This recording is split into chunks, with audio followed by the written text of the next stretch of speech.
بھائی یہ ایوب بھائی یار دنیا پڑی ہے، پی ٹی آئی وزیر اعظم والی پارٹی ہے، زیادہ سیٹیں اس نے جیتی ہوئی ہیں، پیپلز پارٹی وزیر اعلیٰ والی پارٹی ہے، سیکنڈ نمبر پر وہ ہے، M Q M coalition partner ہے۔ اور بھائی ایوب بھائی کو جانا تھا نا، یہ کون سا نظام ہے جو یہ چلا رہا ہے؟ سارے کے ساری سیٹیں ہارنے کے بعد ایک آدمی آ کر ہاری بھی پارٹی کو جوائن کر رہا ہے۔ یہ کام کون کرا رہا ہے؟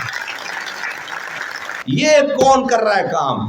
یہ کوئی انسان یہ کام نہیں کر رہا۔ دنیا کے حساب سے بے وقوف ترین آدمی ہے، آج کی دنیا کے حساب سے، جیتنے والوں کے حساب سے بے وقوف ترین آدمی ہے، آج کی دنیا کے حساب سے بے وقوف ترین آدمی ہے، آج کی دنیا کے جیتنے والوں کے حساب سے تجربہ کر۔ لیکن اس کے دل سے پوچھو، ان کے دل سے پوچھو کہ کیا اطمینان قلب ہوگا، کیا اللہ کی مہربانی ہوگی، کدھر اللہ تعالیٰ نے کیا دماغ میں ڈالی، کہاں بھیجا، کس طرح بھیجا۔ یہ ہے رب کا کام، ادھر ہے رب کا نظام۔ اس میں کون سی سائنس لگاؤ گے، کون سی لوجک لگاؤ گے، کون سی تعویلات پیش کرو گے، کون سے بحث مباحثے میں جاؤ گے؟ یہ انہی لوگوں کی پارٹی ہے، چنے ہوئے لوگوں کی پارٹی ہے۔ تو اپنے اوپر یہ جو کینڈیڈیٹس تھے، میاں تمہیں تو جو ہے نا وہ بغیر میچ کھیلے تم میچ جیت گئے ہو، بغیر میچ کھیلے ٹرافی مل گئی۔ کینڈیڈیٹ حضرات بغیر میچ کھیلے ٹرافی مل گئی، بغیر میچ کھیلے فائنل وکٹری سٹینڈ پہ چڑھ گئے۔ آخری دن تک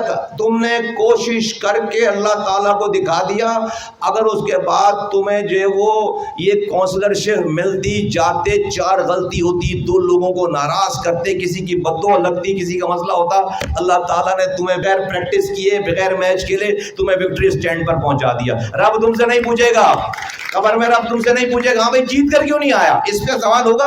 الیکشن ہار کر آئے چلو بھائی دوزخ کا دروازہ کھلا ہے، نہیں ہوگا سوال۔ جس نیک نیتی سے سب لوگ اپنے جیبوں پہ ایسے لگا کر اپنا وقت، اپنا پسینہ، اپنا ٹائم، اپنی خاندان والوں کو، اپنی جستجو، اس لیے کہ اس محلے کو ٹھیک کر دیں گے، 4 گلیوں کو ٹھیک کر دیں گے، یہ سب کچھ کامیابی ہو گئی، ساری سب کامیابی ہو گئی۔ اللہ تعالیٰ نے میچ کی فٹیگ، دن بھر بھاگ دوڑ سے بچا کر میچ شروع ہونے سے پہلے، کھیلے جانے سے پہلے ہی صرف پریکٹس کرنے پہ اللہ تعالیٰ نے جو ہے ٹرافی تم لوگوں کے حوالے کر دی ہے۔ مبارک ہو تم سب لوگوں کو، بہت بہت مبارک ہو تم سب لوگوں کو۔